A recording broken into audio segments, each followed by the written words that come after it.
From illegal punches to suffocating clinches, old school boxing had everything. Reading ancient sweet science books, you realise the unchecked knowledge of bygone pugilists. Dirty tactics, forbidden blows, and straight up deceit were commonplace, yet, over time, much of it has been buried. Let's explore these techniques which can certainly be used in today's boxing, examining forgotten punches, clinches, and guards to truly gain a greater understanding of the noble art which we all know and love.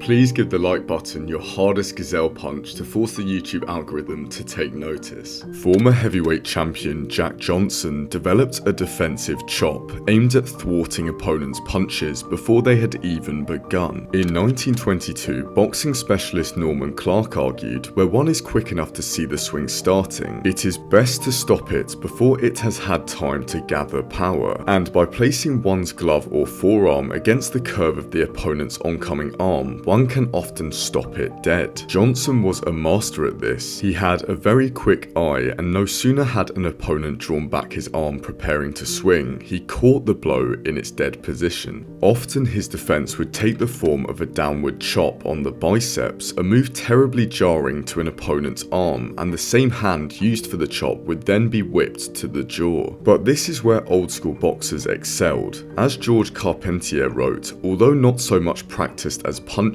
the stopping of blows is of equal importance. They actively practiced wrestling as part of workouts, learning how to shift their opposition's weight in clinches or smother blows successfully. John L. Sullivan and Jack Dempsey were literally trained by William Muldoon, a Greco-Roman wrestling champion, explaining their willingness to clinch in fights. So moves like Johnson's defensive chop not only diminished an opponent's power, but also tired them out greatly. In a modern context, Vladimir Klitschko was similarly adept at this, and despite being wildly effective, it bored the life out of spectators. Yet it's worth utilising it if it wins you a world title. Probably.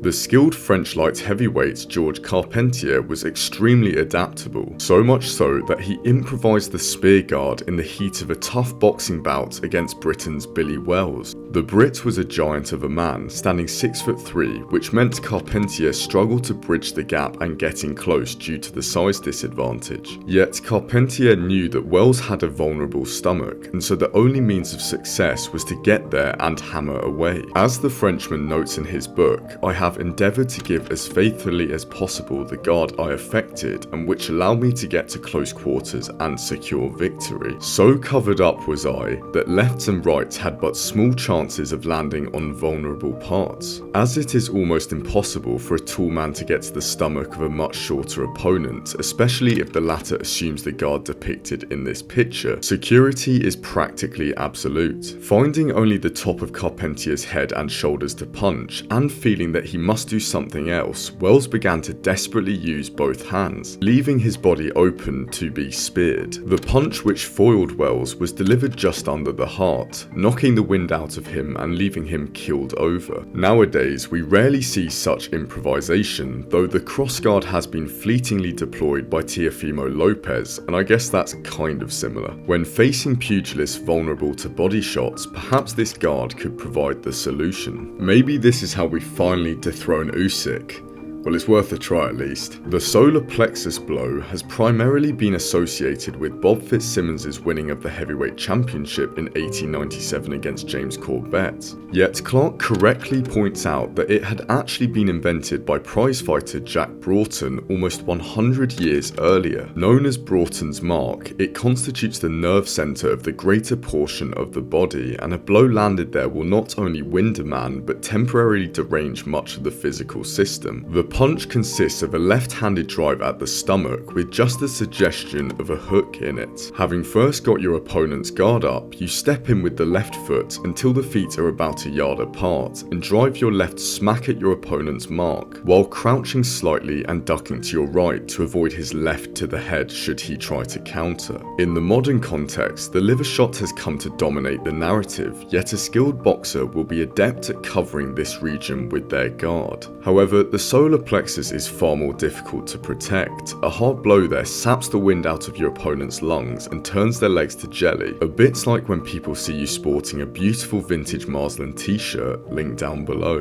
I've thrown this one in as I think it's quite funny. In George Carpentier's book, he states that when I boxed Jack Meakins, several times he tried to coax me to do foolhardy things by pretending that he was so groggy as to mistake my corner for his when the round was over. Genius. As he repeated this too often, wherein his craft erred, by the way, I saw through the scheme. Nowadays, boxers do sometimes act hurt before springing into action, which is basically the equivalent. Maybe worth a try when your older brother thinks he has you on the ropes when sparring him in the living room. When confronted by an opponent who rushes in, many 20th century strategists cite the back of the neck punch as a key weapon. Clark provides the blueprint. Here, your opponent has usually hurled himself at you crouching low and sent a punch at your body. This you sidestep, then turning instantly and keeping very close, bang down a punch on the back of his neck as he flies past. Jim Driscoll used it repeatedly against the Frenchman Charles Ledoux, who frequently rushed him with his head down. But then Clark clarifies, it will be seen that the blow is not the illegitimate rabbit killer, aka a downward chop with the side of the hand, but a perfectly fair punch, delivered with the full knuckles of the hand, the elbow first being raised to make this possible. Now, although rabbit punches have been largely outlawed since the early 20th century, Clark's remarks suggest that there was leniency from referees around his time of writing in the 1920s. However, with the harrowing case of Pritchard Colon against Terrell Williams, referees now will be far more attuned to anything resembling a rabbit punch. Instead, the back of the neck punch has been adapted, with boxers like Harold Graham, Johnny Nelson and Lomachenko simply applying pressure as opposed to a blow, holding the neck and pivoting away, therefore bamboozling the opposition in the process. Though obviously not as damaging, it can still be effective, I feel. Next we have the drawing with the feet. As Clark highlights, it's possible to lure an opponent on by laying traps for him in one or two other ways, and in this respect there is a useful trick that was very successfully used by Jem Mace and W. Baxter. It lies in inducing your opponent to follow you in your retreats a few times, then feinting to retreat but quickly returning and catching him as he comes forward. Carpentier notes the sidestepping of onslaughts together with the catching of one's opponent with left or right hooks as he flounders by are important uses to which footwork may be put. I feel this was the precursor to the check hook, like the one Mayweather caught Hatton with in 2007. In fact, Clark states W. Baxter has often told me how well he worked it, so much so that even old Jem Mace once ejaculated, "Wait, what? What ho, young man, I thought I was the only man who could work that properly." During my research, I've come across the term milling on the retreat. This consists of a combination of footwork and defensive hitting. It is mainly used when faced by a strong bull-like opponent whom you may need to get down to your weight before going in to fight seriously. The historian Frank Bradley always claimed that the procedure was invented by Tom Cribb, the prize ring champion, about 1810. When facing the giant American Tom Molyneux, Cribb retreated around the ring before his Herculean opponent, gaily milling as he did so, and in this way he soon had the latter exhausted and beaten, despite his much greater power and punch. As your opponent bores in, you meet him with a defensive hit with the left and immediately step back. Then as he follows up, you repeat the process, continually retreating around the ring. By these means, you lead him a pretty dance and work him into a state of exhaustion without him even noticing. Muhammad Ali used the metaphor of the bull and the matador.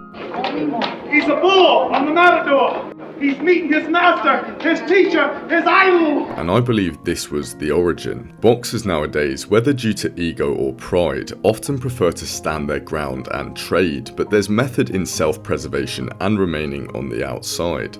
But now I want to know what you guys think. Which old school boxing techniques do you know about which I haven't covered? Please leave them down below. Will you be incorporating any of these into your own routine? I personally see Johnson's defensive chop as a useful weapon, which I'll be working on in the future. People always pit boxers against wrestlers, but why can't you combine them to some degree? Terence Crawford seems to be a major proponent of this. Please consider checking out the t-shirts linked down below. Use code CHAMP20 for 20% off on Shopify.